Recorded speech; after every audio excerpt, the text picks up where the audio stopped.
Welcome to flower ball designers. பிகினர்ஸாக இருக்கீங்க டைலரிங்கில், உங்களுக்கு சுடிதார் ஓப்பன் வந்து ப்ராப்பராக வைக்க தெரியல அப்படின்னா இந்த வீடியோவை பார்த்துட்டு ட்ரை பண்ணுங்கள். கண்டிப்பாக சூப்பராக வரும். இப்போ வாங்க வீடியோக்குள்ளே போகலாம். ஃபஸ்ட்டு வந்து பார்த்திங்கன்னா சுடிதாரில் நெக்கு, ஷோல்டர் எல்லாம் கம்ப்ளீட் பண்ணதுக்கப்புறம் நெக்கு வந்து எப்படி ஸ்டிச் பண்ணணும் அப்படின்றது கேன்வாஸ் வச்சு வைக்காமல் எப்படி ஸ்டிச் பண்ணணுன்றது 2 வீடியோ போட்டிருக்கேன், அதையும் பாருங்கள். எனக்கு நெக்கு தெரியும், ஓப்பன் தான் வரல அப்படின்னா இந்த வீடியோ கண்டிப்பாக பாருங்கள். ஃபஸ்ட்டு வந்து பார்த்திங்கன்னா ஷோல்டர் நெக்கு முடிச்சுட்டு நான் ஷோல்டரை ஜாயின் பண்ணிட்டேன். மித்தபடி சைடு 2 பக்கமுமே நான் வந்து இன்னும் ஜாயின் பண்ணலை, சரிங்களா? அதுக்கு முன்னாடி என்ன பண்ணணும், நம்ம இங்கே ஓப்பனுக்காக நாச் கட் பண்ணி விட்டுருப்போம் பார்த்தீங்களா? நம்ம எங்கே ஓப்பன் வேணுன்றதுக்காக இந்த இடத்துல நாச் கட் பண்ணியிருப்போம். அந்த இடத்துல இந்த மாதிரி ஒரு கோடு போட்டுக்கோங்க, தனியாக தெரிகிற மாதிரி ஒரு கோடு போட்டு மார்க் பண்ணிக்கோங்க. அதுக்கப்புறமேட்டு கரெக்டாக இந்த மாதிரி ஒரு 1/2 இன்ச்சில் ஒரு ஃபோல்டு பண்ணுங்கள். திரும்ப இன்னொரு 1/2 இன்ச்சில் ஃபோல்டு பண்ணிவிட்டு இந்த மாதிரி தேய்ச்சி விடுங்க. தேய்ச்சி விட்டிங்கன்னா ரெண்டாவதாக, அதாவது ஃபஸ்ட்டு ஃபோல்டிங் உள்ளே இருக்கும், ரெண்டாவது ஃபோல்டிங் வெளியில் இருக்கும். அங்கே வந்து கரெக்டாக அந்த ஃபோல்டிங் மேலே ஒரு 1 இன்ச்சு வந்து அந்த நாச்சுக்கு நீங்கள் கோடு இங்கே போட்டிருக்கீங்க, இங்கே தான் நாச்சு இருக்குன்னா இங்கே வந்து அந்த ஃபோல்டிங் விழுந்திருக்கு அப்படின்னா இதுலேருந்து மேல் நோக்கி 1 இன்ச்சுக்கு கரெக்டாக ஒரு கோடு வந்து மேல் நோக்கி இப்படி போட்டுக்கோங்க, சரிங்களா?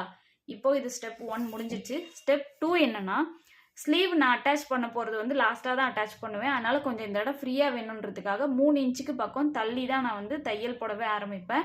அதுக்கப்புறம் லாஸ்ட்டாக நம்ம அளவுகள் அளந்து தையல் போட்டுக்கலாம் ஸ்லீவ் அட்டாச் பண்ணதுக்கப்புறம். அதுக்கு முன்னாடி நான் என்ன பண்ணணும்னா, ரேண்டமாக ஃபஸ்ட்டு இங்கேருந்து அந்த ஷேப்பு இங்கே வந்து இடுப்பு பகுதி இருக்குது. ஸோ இந்த ஷேப்லேயே நான் வந்து என்ன செய்கிறேன், இந்த கோடு இந்த 1 இன்ச்சு இப்படி ஜாயிண்ட் ஆகிற மாதிரி ஒரு ரஃப்பான ஒரு கோடு போட்டுக்கிறேன், சரிங்களா? இப்படி தான் போடணும். இதுதான் ரொம்ப முக்கியம். இந்த இடத்துல தான் நல்லா லாக் போடணும், அப்போ தான் ஓப்பன் பிரியாது. மித்தபடி இது ஓரளவுக்கு ஒரு ரஃப்பான தையல் போட போகிறது தான் ஒரு ஐடியாக்காக. மித்தபடி இது ஒன்றும் அவ்வளோ இது இல்லை. ஆனால் இந்த மாதிரி நீங்கள் 1 இன்ச்சு மேலே எடுத்ததுக்கு அப்புறமேட்டு இந்த கோடு போட்டு இதில் கொண்டு வந்து ஃபினிஷிங் பண்ணுங்கள், அப்போ தான் கரெக்டாக வரும், சரிங்களா? இப்போ வாங்க நம்ம ஸ்டிச் பண்ண ஆரம்பிச்சிடலாம். ஃபஸ்ட்டு வந்து பார்த்திங்கன்னா நான் இந்த மாதிரி டைரெக்டாக நீடில் கொண்டு வந்து நான் ஒரு 3 இன்ச் தள்ளியே நான் வச்சிடுறேன். வச்சுட்டு ஃபஸ்ட்டு இந்த ஷேப்லேயே ஸ்டிச் பண்ணிட்டு வரேன். ஸ்டிச் பண்ணிட்டு வந்து கரெக்டாக அந்த 1 இன்ச் இருக்குது பார்த்தீங்களா, அந்த 1 இன்ச்சுக்கிட்ட ஸ்ட்ரைட்டாக நீங்கள் எப்படி ஸ்ட்ரைட்டாக போட்டிருக்கீங்களா கூட அந்த 1 இன்ச்சு அந்த ஸ்ட்ரைட்டு மேலேயே இப்படி லாக் போட்டுக்கோங்க. அவ்வளோதான், நல்லா லாக் போட்டுக்கோங்க. இதுதான் உங்களுக்கு வந்து தையல் பிரியாமல் இருக்கணும், அதுக்காக, சரிங்களா? இப்போ பாருங்கள், கரெக்டாக அந்த ஷேப்பு மேலேயே வந்து நான் வந்து போட்டு முடிச்சிட்டேன். இப்போ என்ன செய்கிறேன், கிளாத்தை திருப்பிட்டு கீழே அடிப்பகுதி இருக்கு இல்லையா, இந்த ஓப்பன் இது அந்த இடத்துலேருந்து ஸ்டார்ட் பண்ண போகிறேன் நம்ம ஓப்பனுக்கு தையல் போட. இப்போ என்ன பண்ணணும், ஃபஸ்ட்டு இந்த ஓப்பன் இருக்கு இல்லைங்களா, இந்த கிளாத்து இதை வந்து இப்படி கீழே வரைக்கும் கையை கொடுத்து இங்கேருந்து இங்கே வரைக்கும் நம்ம இங்கே தையல் போட்டிருக்கோம்ல, இதை இப்படி மடித்து விட்டிங்கன்னா தானாக வந்துடும். நீங்கள் பெரிய ரிஸ்கே வேண்டாம், இப்படி மடித்து விட்டிங்கன்னா தானாக வந்துடும். அது அப்படியே நேராக கீழே வரைக்கும் அது அப்படியே மெயின்டைன் ஆகுற மாதிரி எடுத்துக்கோங்க. 1 இன்ச்சு தான் நீங்கள் துணி விட்டுருப்பீங்க. ஸோ அந்த 1 இன்ச்சு வந்து கரெக்டாக ஸ்டார்டிங்லேருந்து எட்ஜு வரைக்கும் வரணும். ஒரு சில சமயம் இப்படி கோணிட்டு இப்படி போயிடும், ஒரு சில சமயம் ஜாஸ்தி எடுத்துருவோம்.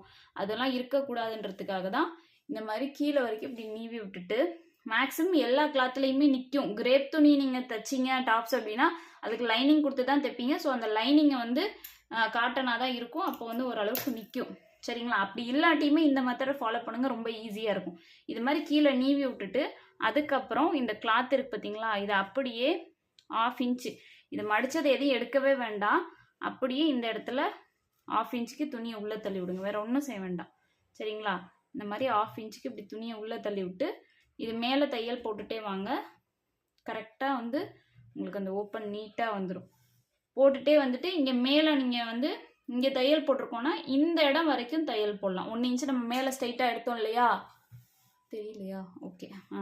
இப்போ இங்கேருந்து தையல் போட்டுகிட்டே வந்து இங்கே 1 இன்ச்சு ஸ்ட்ரைட்டாக போட்டோம் பார்த்தீங்களா, அது வரைக்கும் மேலே இப்படி தையல் பா ஷேப்பில் நம்ம போடணும், சரிங்களா? அதுக்காக தான் அந்த இடம் நீட்டாக வந்து ஸ்ட்ரைட்டாக போட சொன்னது. இப்போ அதை மடித்ததை இப்படி 2ஆக மடிச்சுட்டு இப்போ நான் ஸ்டிச் பண்ண ஸ்டார்ட் பண்ணுறேன். ஃபஸ்ட்டு ஒரு பக்கம் எடுக்கிறேன்.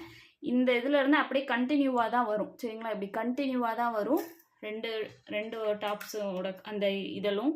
அப்போ ஸோ வந்து 2 இலையும் ஒன்றா வரும்போது உங்களுக்கு நீங்கள் எடுக்க தேவையில்ல, நீடில் அப்படியே வச்சுட்டு ஸ்டிச்சிங் போட்டுட்டே வந்துடலாம்.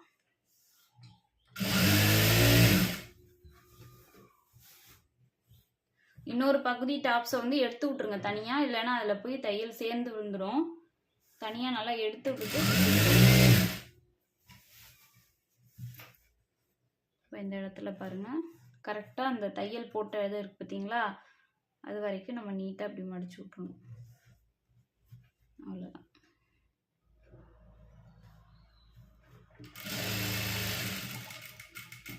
மேலே அந்த ஸ்ட்ரைட்டாக 1 இன்ச்சு போட்டோம் இல்லையா, அது வரைக்கும் நம்ம நேர் தையல் அதே மாதிரியே போட்டுட்டு வரணும். ஏன்னா அந்த இடத்துல தான் அந்த பாஸ் ஷேப் வந்து நம்ம எடுப்போம் அதுக்காக. ஸோ அது மாதிரி போட்டு இந்த பக்கத்து வரும்போது நீடில் அப்படியே வச்சுட்டு கிளாத்தை மட்டும் இப்படியே திருப்பிட்டு நம்ம என்ன செய்யணும், இந்த பக்கத்தில் அதே மாதிரியே அந்த கிளாத்தை 2ஆக மடிக்கிறோம். ஓகேங்களா? அப்படி மடித்து ஒரு லாக் போட்டுக்கோங்க. நல்லா லாக் போட்டுட்டு இப்போ துணியை இப்படி ட்விஸ்ட் பண்ணிவிட்டு திரும்ப இந்த டாப்ஸ் பீஸோட எண்டுக்கு வரும்போது அதே மாதிரி தான் அந்த 1 இன்ச்சுனா 1 இன்ச்சுக்கு உரிய கிளாத்தை ஃபஸ்ட்டு நம்ம மடிச்சுட்டு அதுக்கப்புறம் அதுக்குள்ளே நம்ம டபுள் ஃபோல்ட் பண்ணுறதுக்கு ரெடி பண்ணிக்க வேண்டியதுதான்.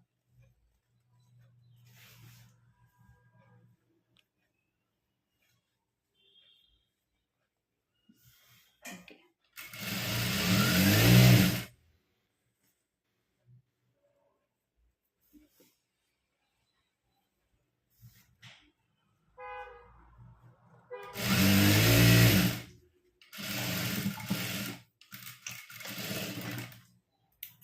இப்போ ஸ்டிச் பண்ணி முடிச்சிட்டோம். இப்போ பாருங்கள் ஓப்பன் எவ்வளோ நீட்டாக வந்திருக்கு பாஸ் ஷேப்பில். இப்போ இதில் வந்து இன்னொரு படிமான தையல் போடணும். அதை போட்டுட்டு உங்களுக்கு காட்டுறேன். கரெக்டாக அந்த எட்ஜ்லேயே போட்டுட்டு வந்தால் தான் நல்லா இருக்கும். இந்த இடத்துல வரும்போது தான் திரும்ப நம்ம இன்னொரு லாக் போடணும். இங்கே போடுறது வந்து நம்மளுக்கு செகண்டாக வர ஒரு இதுக்காக தான். இங்கே பிரிஞ்சுட்டு அது அடுத்தது வருது அப்படின்னா அது இங்கனையாவது நின்றணும், மேற்கொண்டு கண்டினியூவாக பிரிஞ்சிடக்கூடாதுன்றதுக்காக இங்கனையும் ஒரு லாக் போட்டுக்கிறோம். பட் இந்த இடத்துல வரும்போது நல்லா லாக் போடணும். இதுதான் ஃபஸ்ட்டு டக்குன்னு பிரிகிற இடம். ஓகேங்களா? அப்போ அந்த இடத்துல வரும்போது நல்லா ஒரு லாக் இப்படி வச்சு போட்டுக்கோங்க. கையை பார்த்து கவனமாக வச்சு ஹேண்டில் பண்ணுங்கள். டக்குன்னு நீடில் கைக்கு வந்துடும்.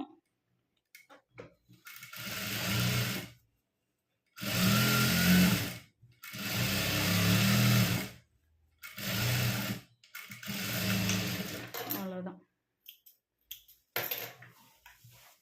இப்போ பார்த்தீங்கன்னா தெரியும்